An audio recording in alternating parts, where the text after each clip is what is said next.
My dear students, once again, welcome to all of you. According to your watching time, a very good morning, a very good afternoon and a very good evening. जैसा कि आपने देखा कि पिछले lecture में हम लोगों ने ये लेसन स्टार्ट किया, दो चरांकों वाले रेखीय समीकरण। इस लेसन में, इस चैप्टर के नाम में जिन शब्दों का यूज किया है, जिन शब्दों का उपयोग किया गया है, एक एक शब्दों का हमने मीनिंग देखा, एक एक शब्द का अर्थ क्या होता है, क्या डेफिनेशन होती है, परिभाषा क्या होती है, वो सब हम लोग सीख चुके हैं पिछले लेक्चर में। जैसे कि चरांकों अर्थात चरांक क्या होते हैं, साथ में ही हमने सीखा अचरांक क्या होते हैं, फिर हमने सीखा था समीकरण क्या होते हैं और फिर हमने सीखा था रेखीय समीकरण क्या होते हैं।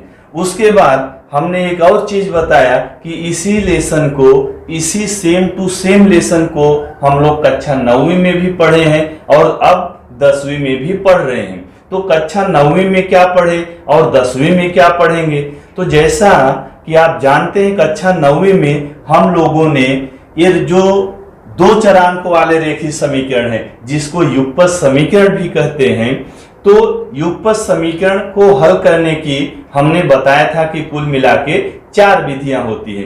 2 विधियां हमने 9वीं में पढ़ा और बाकी की 2 विधियों को हम लोग 10वीं में पढ़ रहे हैं या फिर पढ़ेंगे। तो कौन सी 2 विधियों को हमने 9वीं में पढ़ा था? गुणांकों को बराबर करके हल करना, दिए गए युगपत समीकरण को गुणांकों को बराबर करके हल करना, और दूसरी विधि प्रतिस्थापन विधि से हल करना। तो ये दोनों विधियां हम लोग 9वीं में सीख चुके हैं, जिसका उपयोग, जिसका यूज हम लोग 10वीं में भी कर रहे हैं और करेंगे। तो इन दोनों विधियों पर हम लोग विस्तार से चर्चा कर चुके हैं कि किस तरह से दोनों विधियों को अप्लाई किया जाता है। तो जैसा कि हम लोगों ने प्रश्न संग्रह 1.1 शुरू किया था, इसमें प्रश्न नंबर 1 जो है वो आपकी कृति थी। कृति मतलब एक्टिविटी थी, जिसमें कुछ खाली स्थान दिया रहेगा, सवाल का हल दिया रहेगा, उसमें कुछ खाली स्थान दिया रहेगा जिसे हमको हल करके भरना होता है। तो उसको हम लोग बाद में देखते हैं। हमने शुरू क्या किया था? प्रश्न नंबर 2।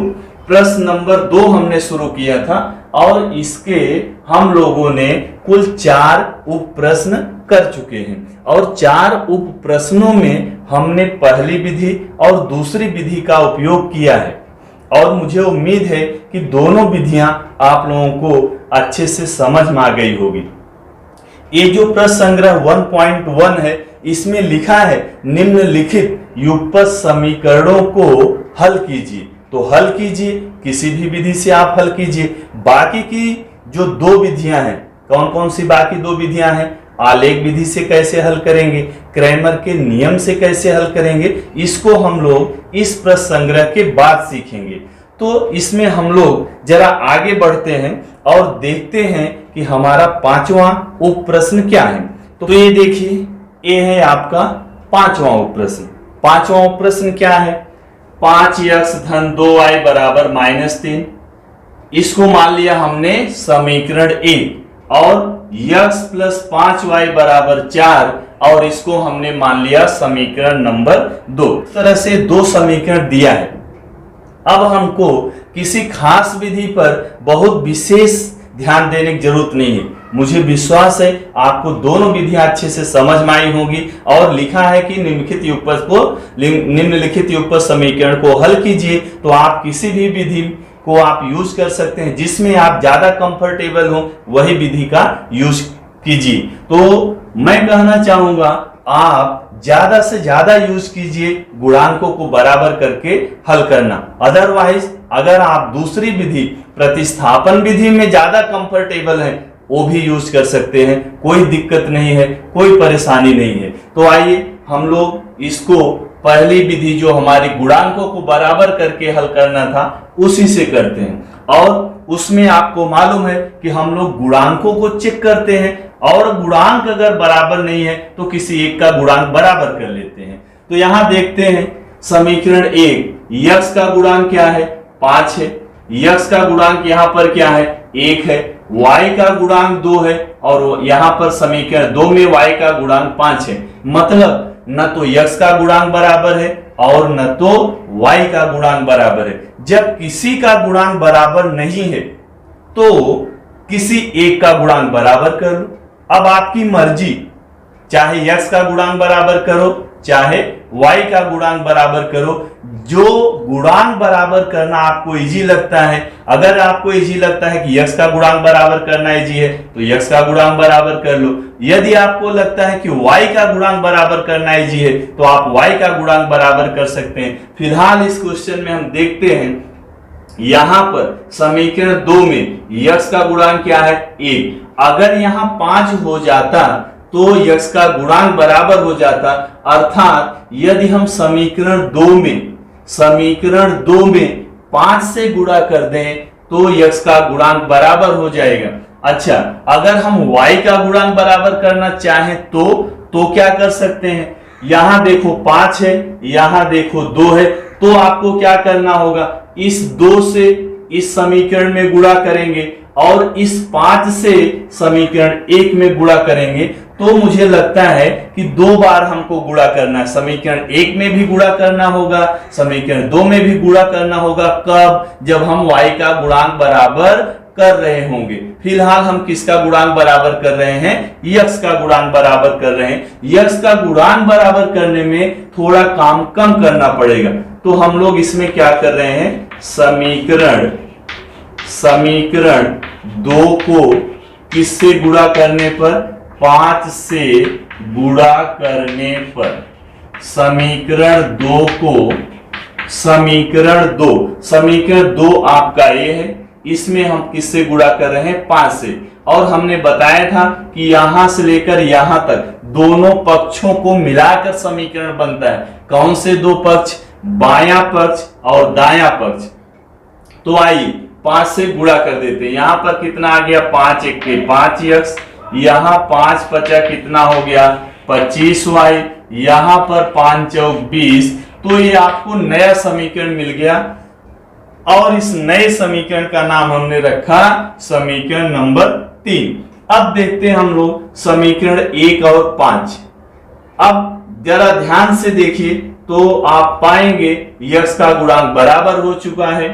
तो जब x का गुणांक बराबर हो चुका है तो उस x को एलिमिनेट करना है, गायब करना है। अब यहां एक और चीज इंपॉर्टेंट है कि हम गायब कैसे करेंगे, एलिमिनेट कैसे करेंगे। तो आप देख रहे हो ये प्लस 5x है, ये भी प्लस 5x है। अगर हम एक समीकरण में से दूसरा घटा दें, माइनस कर दें, किसी एक समीकरण को दूसरे में से माइनस कर दें तो x वाला पद जो है कट जाएगा, सिर्फ y बचेगा और y का मान हम लोग निकाल लेंगे। तो मैंने एक चीज और बताया था कि हमेशा जो बड़ा समीकरण है जिसमें संख्याएं बड़ी हो उसमें से घटाया करो। वैसे कोई प्रॉब्लम नहीं है, किसी समीकरण में से किसी समीकरण को घटाया जा सकता है। तो यहां पर फिलहाल हम समीकरण 3 में से समीकरण 1 को घटाएंगे।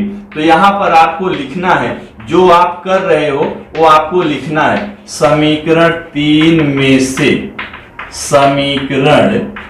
समीकरण 1 को घटाने पर। समीकरण 3 में से हम घटा रहे हैं, किसको घटा रहे हैं, समीकरण 1 को। तो यहां पर ऊपर हम लोग लिख देंगे समीकरण 3 को, क्योंकि समीकरण 3 में से हम लोग 1 को घटा रहे हैं। तो समीकरण 3 हमारा क्या है, 5x धन 25y बराबर 20। ये हमारा समीकरण 3 है। इसमें से हम किसको घटा रहे हैं, समीकरण 1 को। तो समीकरण 1 इसके नीचे लिख देंगे, 5x धन 2y बराबर इधर है -3। ये हो गया समीकरण 1।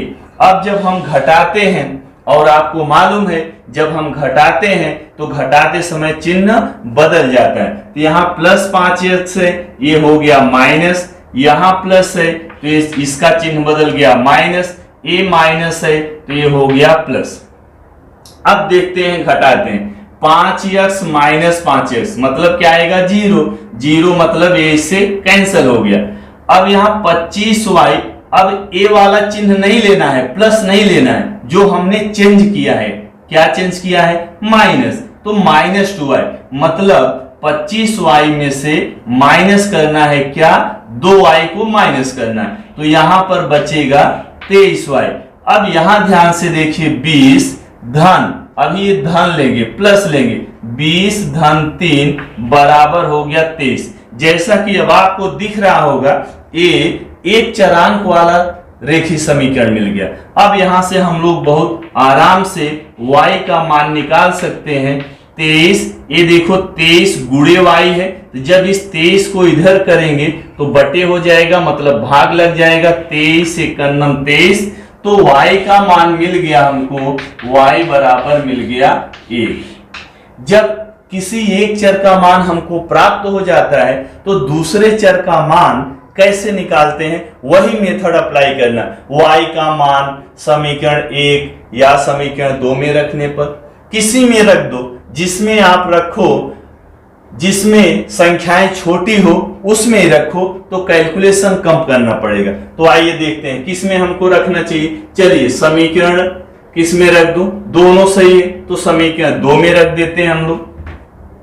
अब y बराबर 1, यह मान समीकरण 2 में रखने पर, ऐसा कुछ नहीं है कि आप समीकरण 2 में ही रखो, आपकी मर्जी, आप समीकरण 1 में भी रख सकते हैं। तो चलिए समीकरण 2 में रख रहे हैं, तो देखते हैं समीकरण 2 क्या है, x plus 5y, x plus 5y, और y का मान रख रहे हैं तो y की जगह क्या रख देंगे, 1 बराबर कितना दिया है, 4 दिया है, तो यहां पर हो गया 4, तो x धन 5 एक के कितना 5 बराबर 4, तो इसलिए x बराबर 4 तो पहले से इधर मौजूद है, दाएं पक्ष में 4 पहले से मौजूद है तो 4 को लिख दिया, और a प्लस 5 जब इधर लाएंगे -5 हो जाएगा, तो x का मान आ जाएगा -1। 4 -5, 4 में से 5 घटाया जा सकता है, नहीं घटा सकते, 4 में से 5 नहीं घटा सकते, तो क्यों नहीं घटा सकते, ये संख्या बड़ी है तो बड़ी वाली संख्या का यहाँ चिन्ह लिख दो, बड़ी में से छोटी संख्या घटा दो -1। तो इस तरह से हमने दोनों चरों का मान प्राप्त कर लिया है, x का मान है -1, y का मान है 1। तो मैंने आपको बताया था कि आप अपने उत्तर की जांच किस तरह से करोगे, ये दोनों मान x का मान और y का मान किसी एक समीकरण में रख के या फिर दोनों समीकरण में रख के चेक करेंगे कि संतुष्ट हो रहा है क्या। संतुष्ट होने का मतलब कि बायां पक्ष दाएं पक्ष के बराबर हो रहा है क्या। अच्छा मान रखते हैं x बराबर है -1, तो ये कितना लिखा है 5x, क्या लिखा है 5x, x मतलब -1, प्लस कितना है 2y, प्लस 2y, y का मान कितना है 1 है। अब इसको सरल करते हैं और देखते हैं कि -3 आएगा क्या। अगर -3 आ गया इसका मतलब हमारा उत्तर क्या है, सही है। तो 5 गुणे -1 कितना आ जाएगा -5, माइनस ही आएगा ना, अरे ये प्लस है ये माइनस है, प्लस इंटू माइनस क्या होता है माइनस, फिर प्लस 2 1 के क्या होता है 2। अब यहां ध्यान से देखिए -5 प्लस 2, जब संख्याओं का चिन्ह विपरीत होता है।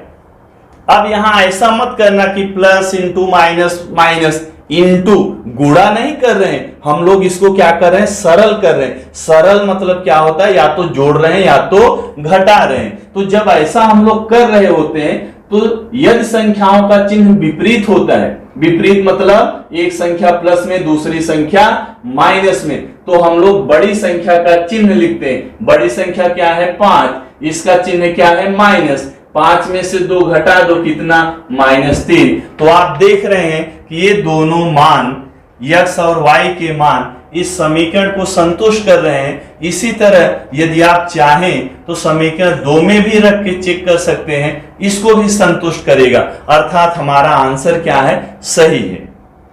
तो अब आपको क्या करना है, वीडियो को पॉज कीजिए, पॉज मतलब वीडियो को रोक दीजिए और अपने आंसर को लिख लीजिए। देखते हैं छठवां उप प्रश्न। छठवां उप प्रश्न हमारा क्या है, 1/3x प्लस वाई बराबर 10/3। ये इसको हमने मान लिया समीकरण 1। और दूसरा समीकरण क्या माना, 2x प्लस 1/4y बराबर 11/4। अब ऐसे प्रश्नों को देख के थोड़ा सा घबराहट होती है बच्चों को। घबराहट इसलिए जहां भिन्न देखा वहां थोड़ा सा टेंशन नहीं होना चाहिए। यदि आपको भिन्नों का जोड़, भिन्नों का घटाना, भिन्नों का गुणा, भिन्नों का भाग किस तरह से करते हैं, अगर ये कॉन्सेप्ट आपको क्लियर है तो मुझे नहीं लगता आपको कुछ घबराने की जरूरत है। तो यहां पर क्या है, 1/3x प्लस वाई बराबर 10/3। तो हम लोग क्या करते हैं, ये जो भिन्न की तरह लिखा है 1/3, इधर 10/3, तो जरा ये भिन्नों को हम लोग रिमूव कर देते हैं, भिन्न से हटा देते हैं। मतलब उसका हर जो है, हर इसमें क्या है, 3 है, 3 को हटा देते हैं। 3 को हटाने का मतलब अगर इस समीकरण 3 को समीकरण 1 को अगर मैं 3 से गुणा कर दूं, ध्यान से देखिए, अगर समीकरण 1 को मैं 3 से गुणा कर दूं तो जो हर में है यहां पर 3 है, 1/3, यहां पर क्या है y/1, यहां पर 10/3, तो हर में से 3 खत्म हो जाएगा तो हमारा टेंशन भी खत्म हो जाएगा। तो आइए समीकरण 1 को 3 से गुणा करने पर, समीकरण 1 को हम 3 से गुणा कर रहे हैं, 3 से गुणा कर रहे हैं, तो ये हमारा पहला पद है 1/3x, इसको भी गुणा कर दिया 3 से, प्लस दूसरा पद है y, इसको भी 3 से गुणा कर दिया। इधर अचरांक है 10/3, इसको भी 3 से गुणा कर दिया। जब आप किसी समीकरण को किसी संख्या से गुणा करते हैं, भाग देते हैं, जोड़ते हैं या घटाते हैं, तो सारे पदों में वही काम करना है। तो चलिए ये देखते हैं, 3 कट गया, यहां क्या बचा x, यहां पर क्या बचा 3y, यहां पर ये 3 कट गया, ये आ गया 10। अब इसको मान लेते हैं समीकरण 3 हो गया। अभी फिलहाल हम समीकरण को हल नहीं कर रहे हैं, हल करने के लायक बना रहे हैं। तो अब आप देख रहे हैं ये जो हर में 3 था, जिसका हमें डर था कि भिन्न है, भिन्नों को कैसे जोड़ेंगे घटाएंगे, हमने भिन्न को ही खत्म कर दिया। तो आइए देखते हैं दूसरा समीकरण। दूसरे समीकरण में बटे में क्या है, 4 है, यहां 4, यहां 4, इसका बटे क्या 1, तो 4 है, यहां पर 1 है। तो इस समीकरण मतलब किसको, समीकरण 2 को, समीकरण 2 को अगर हम लोग 4 से गुणा कर दें, 4 से गुणा करने पर, 4 से गुणा कर देंगे तो इसका हर खत्म हो जाएगा। अच्छा, कभी कभी यहां देखो, यहां भी 4 है, यहां भी 4 है, तो 4 से गुणा करना है। कभी कभी यहां पर संख्याएं अलग दी रहेंगी तो किससे गुणा करेंगे, ये दोनों का लसा भी निकाल लेंगे। अभी प्रश्न आएगा तो हम लोग उस पर डिस्कस करेंगे। तो फिलहाल इस समीकरण 2 को हम लोग किससे गुणा कर रहे हैं, 4 से गुणा कर रहे हैं। तो समीकरण 2 को 4 से जब गुणा करेंगे तो समीकरण 2 हमारा क्या है, पहला पद इसमें क्या है 2x, इसको किससे गुणा कर दिया 4 से। दूसरा पद है 1/4y, इसको किससे गुणा कर दिया 4 से, बराबर इधर अचरांक लिखा है 11/4, इसको भी गुणा कर दिया 4 से। तो यहां मिल गया 4 दूनी 8x, प्लस ये देखो 4 कट गया, यहां मिल गया y, ये 4 कट गया, यहां पर मिल गया 11। तो इसको, ये समीकरण 3, तो ये हो गया हमारा समीकरण नंबर 4। अब जो प्रश्न दिया रहता था समीकरण 1, 2, अब इसको ना हल करके हम लोग समीकरण 3 और 4 को हल करेंगे, क्योंकि इसको हमने सरल कर लिया, सरल रूप में परिवर्तित कर दिया। मतलब भिन्न के रूप में जो था, भिन्न को हमने खत्म कर दिया। तो अब समीकरण 3 और 4 को हल करेंगे, तो गुणांकों को बराबर करके हल करना, वही विधि हम लोग अपना रहे हैं। तो यहां पर जैसा देख रहे हैं, x का गुणांक 1 है, x का गुणांक 8 है, दोनों का गुणांक अलग अलग है। यहां y का गुणांक 3 है, यहां पर y का गुणांक कितना है 1 है। तो अब आपकी मर्जी, आपकी इच्छा, चाहे यक्स का गुणांक बराबर करो, चाहे फिर वाई का गुणांक बराबर करो। तो इजी किसका है? अगर समझो हमको यक्स का गुणांक बराबर करना है तो यहां 8 लाना होगा। इसका मतलब इस समीकरण को 8 से गुणा करेंगे। यदि यक्स का गुणांक बराबर करना है तो समीकरण 3 को किससे गुणा करेंगे? 8 से। अच्छा, अगर y का गुणांक बराबर करना है तो यहां देख रहे हैं y का गुणांक 3 है, यहां पर अगर 3 आ जाता मतलब समीकरण 4 को 3 से गुणा कर देते तो हमको y का गुणांक बराबर मिल जाता। तो आइए 8 से गुणा करने से अच्छा है हम 3 से गुणा कर देते हैं। समीकरण 4 को 3 से गुणा करने पर क्या मिलेगा? y का गुणांक बराबर हो जाएगा। तो समीकरण 4 को 3 से गुणा करने पर, कौन से समीकरण को? समीकरण 4 को किससे गुणा करने पर? 3 से। तो आइए गुणा करते हैं। 3 8 24, 24 यक्स मिल गया, प्लस 3 1 के 3 y बराबर 11 3 कितना हो गया? 33। ये एक नया समीकरण मिल गया, ये समीकरण नंबर 5 हो गया। तो आइए अब देखते हैं समीकरण 3 और समीकरण 5। हमने y का गुणांक बराबर कर लिया। अब जब गुणांक बराबर कर लेते हैं उसके बाद हमारा काम क्या होता है? जो गुणांक बराबर किया है वो कटेगा कैसे? तो ये भी प्लस 3y है, ये भी प्लस 3y है, दोनों का चिन्ह समान है, कटेगा नहीं। चिन्ह बदलना चाहिए और आपको मालूम है चिन्ह बदलता कब है? जब घटाते हैं। तो आइए 5 में से हम लोग 3 को घटा देते हैं। 5 थोड़ी बड़ी बड़ी संख्याएं लिखी हैं, इसके लिए हम 5 में से 3 को घटाएंगे। और ऐसा कोई नियम मत मान लेना कि बड़े में से छोटा घटाते हैं, आप किसी में से किसको घटा सकते हैं। तो आइए समीकरण 5 में से समीकरण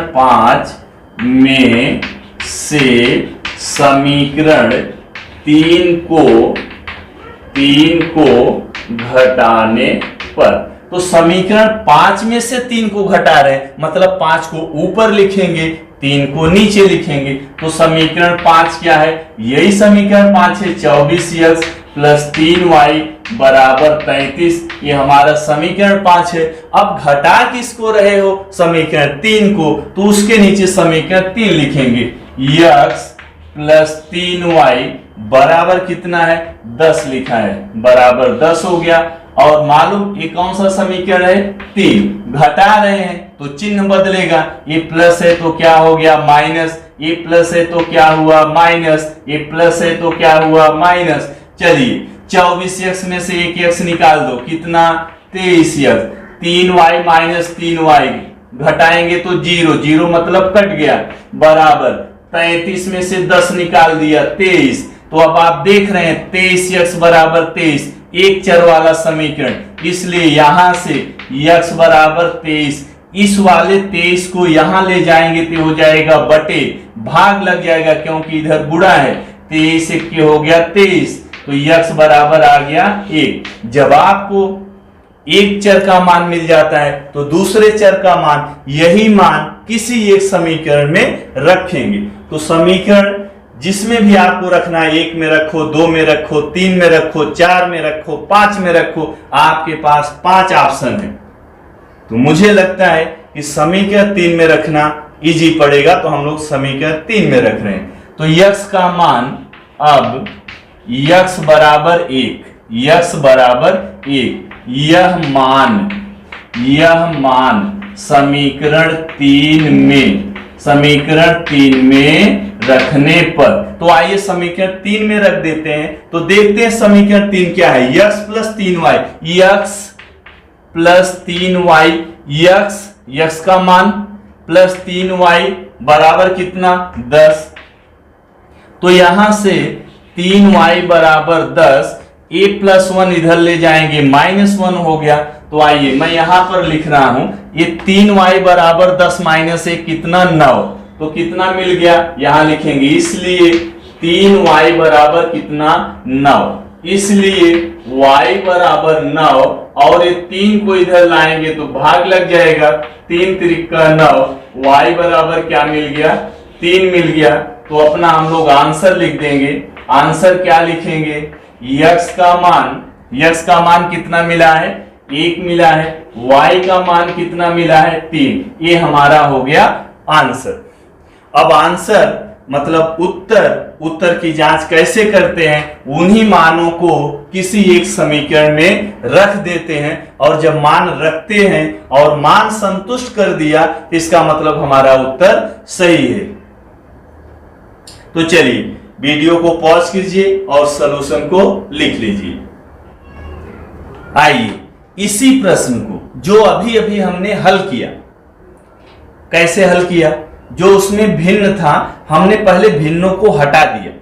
जो भिन्न के स्वरूप में लिखा था ना, जैसे यहां पर था 1/3, 10/3, 1/4, 11/4, ये भिन्न के स्वरूप में जो लिखे थे हमने भिन्नों को हटा दिया, उनको पूर्णांक के रूप में बना लिया था।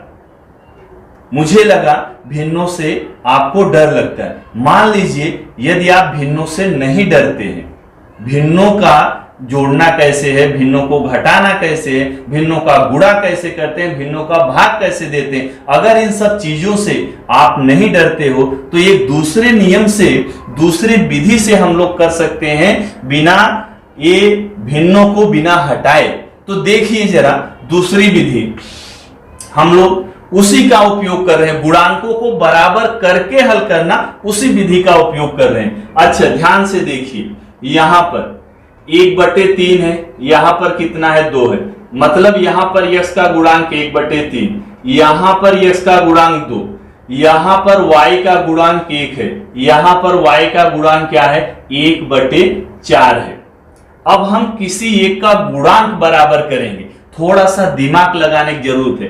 किसी एक का गुणांक बराबर करेंगे। मान लो मैं y का गुणांक बराबर करना चाहता हूं, किसका गुणांक बराबर करना चाहता हूं, y का गुणांक बराबर करना चाहता हूं। तो y का गुणांक यहां पर आप ध्यान से देखिए, यहां पर 1 है, यहां पर 1/4 है। इस 1/4 को अगर मैं 4 से गुणा कर दूं तो देखो 4 कटेगा, यहां भी y का गुणांक 1 हो जाएगा। मुझे लगता है बात समझ में आ रही होगी। यहां y का गुणांक कितना है, 1 है, यहां y का गुणांक कितना, 1/4 है। तो इस 1/4 को अगर मैं 4 से गुणा कर दूं तो 4 कटेगा, बचेगा क्या, 1। तो क्या y का गुणांक बराबर हो जाएगा, हाँ बराबर हो जाएगा। तो आइए इसी विधि से हम लोग करते हैं, जो उसमें हमने पहले इसको 3 से गुणा किया, इसको 4 से गुणा किया, तो मुझे लगता है कि थोड़ा सा बड़ा हो गया। सरल है, इजी है। भिन्नों को हमने हटाया, फिर हमने हल किया। अब बिना भिन्नों को हटाए हम डायरेक्ट गुणांक को बराबर कर रहे हैं। तो आइए y का गुणांक बराबर करने के लिए हम समीकरण 2 को 4 से गुणा कर देते हैं। 4 से गुणा करने पर किसको, समीकरण 2 को क्या मिलेगा, 4 से गुणा करने पर ये 4 कटेगा, y का गुणांक 1 मिलेगा, जो y के गुणांक के बराबर हो जाएगा समीकरण 1 से। तो आइए समीकरण 2 को 4 से गुणा करते हैं। तो समीकरण 2, पहला पद क्या है, 2x है, गुणा किया किससे, 4 से। दूसरा पद 1/4y है, गुणा किया किससे, 4 से। बराबर अचरांक पद क्या है, 11/4, गुणा किया किससे, 4 से। तो यहाँ 4 दूनी 8x प्लस ये देखो 4 कट गया, 1y बराबर ये 4 कट गया 11, ये हो गया समीकरण 3। अब जरा ध्यान से देखिए, ये y का गुणांक बराबर हो चुका है, y का गुणांक बराबर हो चुका है। अब जब बराबर हो गया है तो अब इसको किस तरह से कटेगा, इस पे हमको विचार करना है। तो आप देख रहे हैं दोनों का चिन्ह एक ही है, दोनों का चिन्ह एक ही है। और कटता कब है, जब चिन्ह विपरीत होता है। और ये चिन्ह बदलेगा कब, जब हम लोग घटाएंगे। तो आइए किसी एक समीकरण 1 में से हम क्या करते हैं, 3 को घटा देते हैं। या फिर 3 में से आप किसको घटा दो, 1 को घटा दो, जिसमें से आपको इजी लगे। चलिए हम 3 में से 1 को घटा रहे हैं। समीकरण 3 में से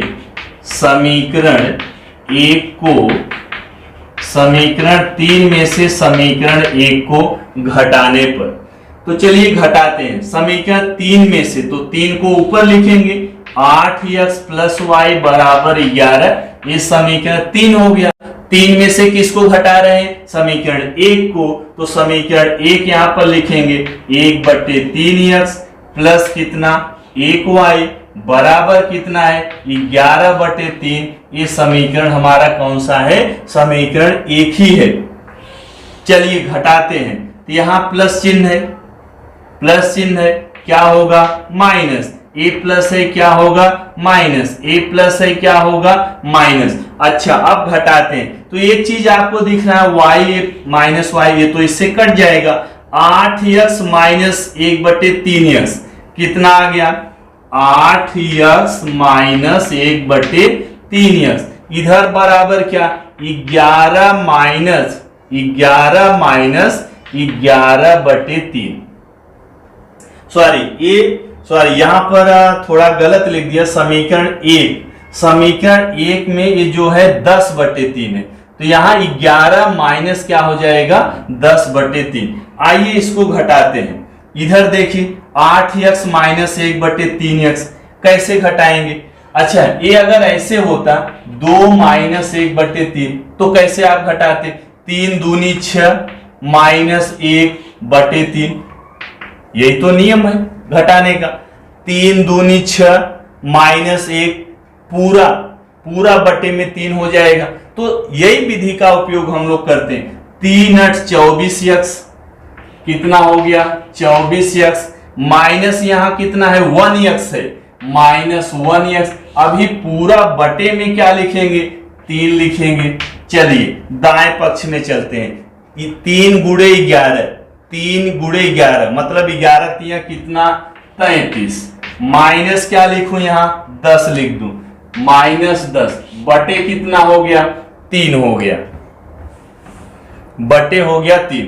आइए ये 24x माइनस 1x कितना 23x बटे 3 बराबर इधर 33 माइनस 10 कितना 23/3। क्या आप ये बटे में है, इधर ले जाएंगे गुणा हो जाएगा, तो 23x बराबर 23/3। ये जो बटे में है इधर भाग है, इधर जाएगा क्या होगा गुणा, ये 3 कट गया।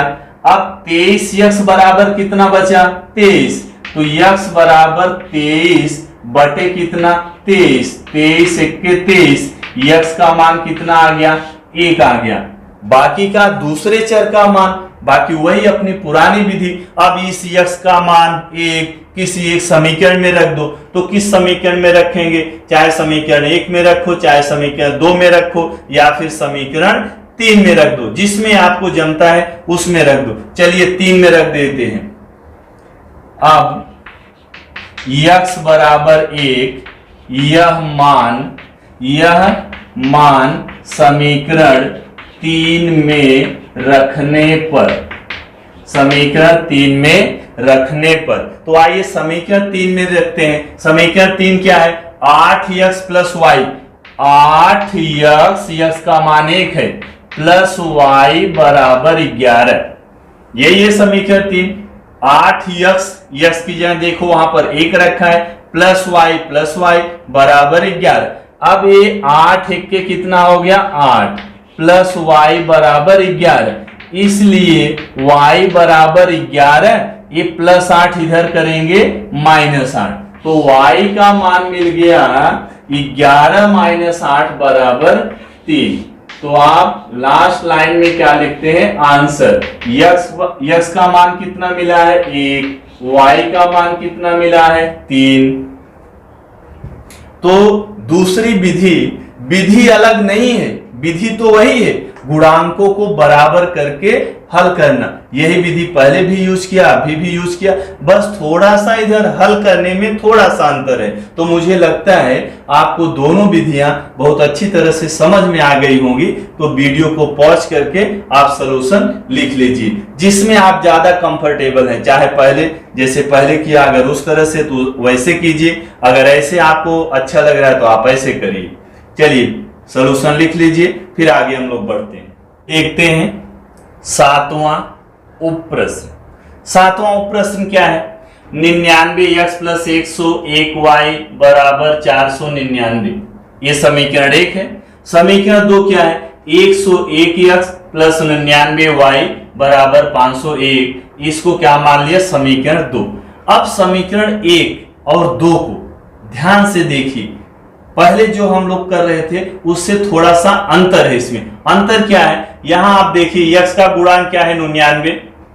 समीकरण 1 में x का गुणांक 99, समीकरण 2 में 99 जो है y का गुणांक है, और समीकरण 1 में y का गुणांक 101 है। तो 101 जो है समीकरण 2 में x का गुणांक है। गुणांक जो है अल्टरनेट करके दिया है, गुणांक को चेंज कर दिया।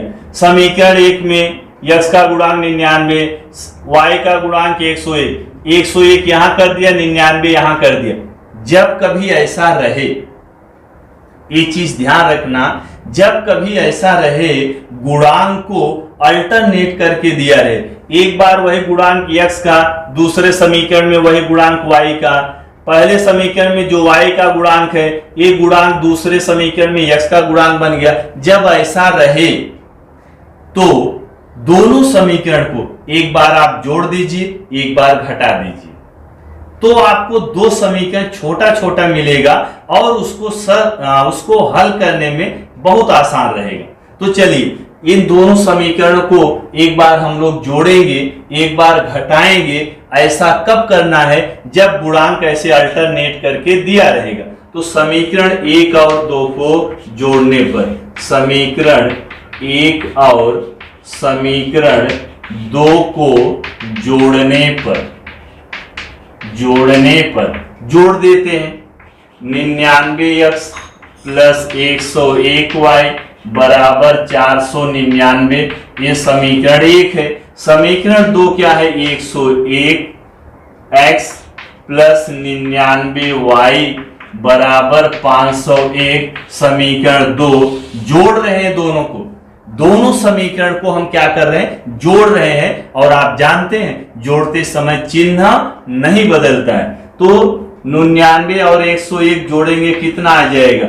200x। यहां भी 101 और 99 जोड़ेंगे, 200y आएगा। और यहां पर देखिए 499 और 501, मतलब कितना आएगा? इधर हम लोग जोड़ेंगे, 9 1 10 हो गया, एक हासिल लगा, 9 1 10 हो गया, 5 4 9 1 10 हो गया, 1000। तो इधर बाईं ओर हम लोग 200 कॉमन ले सकते हैं, तो क्या बचेगा? x प्लस वाई बचेगा।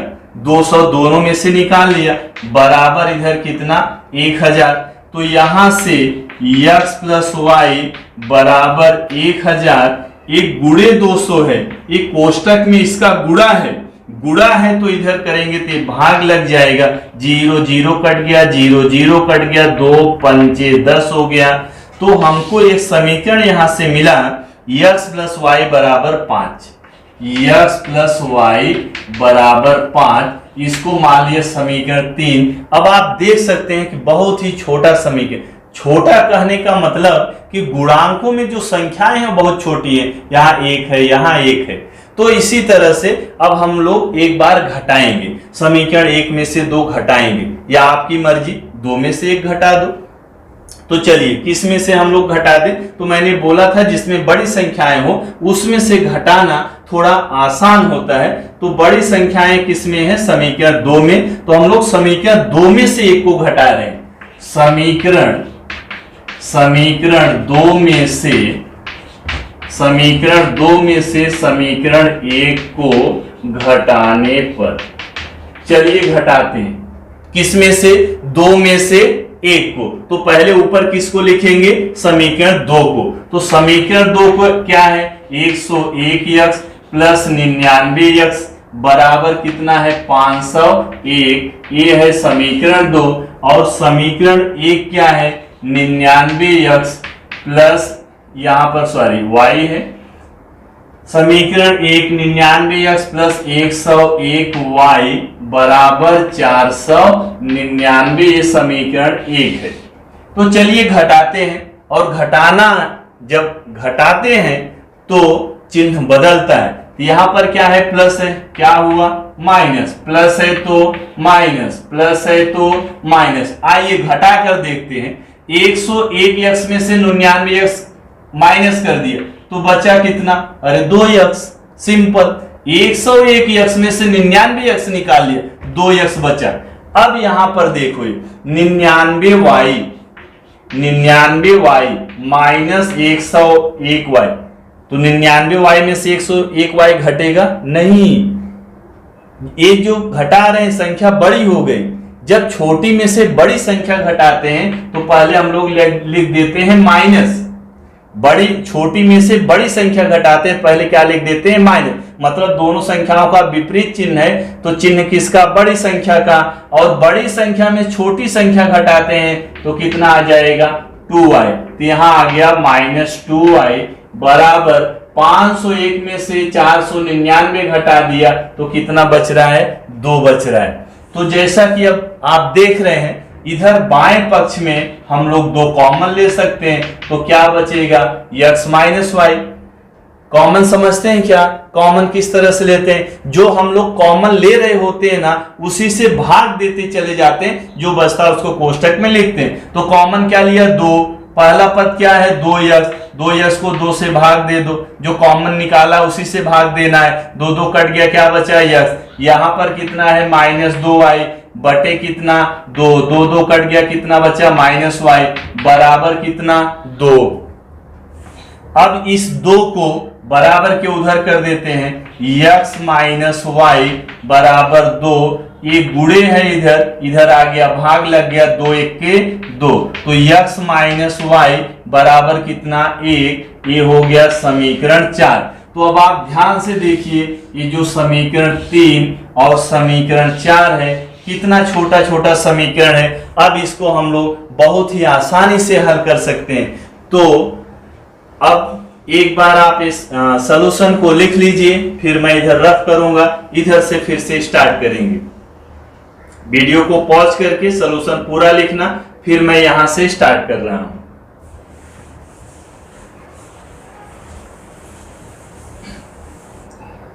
तो आप देख रहे हैं समीकरण 3 x प्लस वाई बराबर 5, x माइनस वाई बराबर 1। तो देख रहे हैं y का गुणांक बराबर है, गुणांक तो x का भी बराबर है, तो चाहे आप जोड़ दो चाहे घटा दो।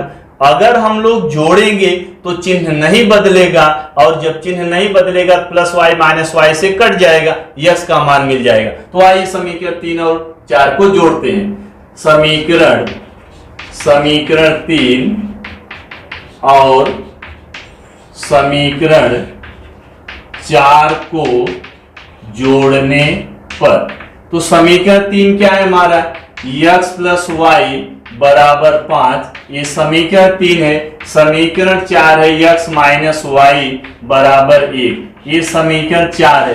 दोनों को क्या कर रहे हैं जोड़ रहे हैं, और जब हम लोग जोड़ रहे होते हैं तो चिन्ह नहीं बदलता है। चिन्ह नहीं बदलेगा तो प्लस वाई माइनस वाई से कट गया, x प्लस x बताओ कितना 2x, 5 और 1 कितना 6, तो x बराबर 6। ये गुणे 2 है, इधर आ गया बटे 2 हो गया, 2 3 6, x का मान आ गया 3। x का मान आ गया 3। अब जब एक चर का मान मिल जाता है तो दूसरे चर का मान कैसे निकालते हैं, इसी चर का मान x का मिला तो x का मान किसी समीकरण में रखेंगे, दूसरे चर का मिल जाएगा। तो आइए x का मान हम लोग समीकरण 3 में रख देते हैं। अब x बराबर 3, यह मान समीकरण 3 में रखने पर, तो समीकरण 3 में रखते हैं। समीकरण आपकी मर्जी, आप 4 में भी रख सकते हो, फिलहाल हम किस में रख रहे हैं 3 में।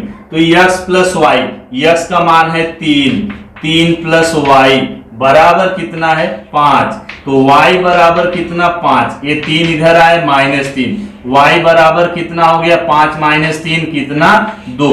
तो दोनों चरांकों का मान मिल गया, x बराबर 3 और y बराबर 2।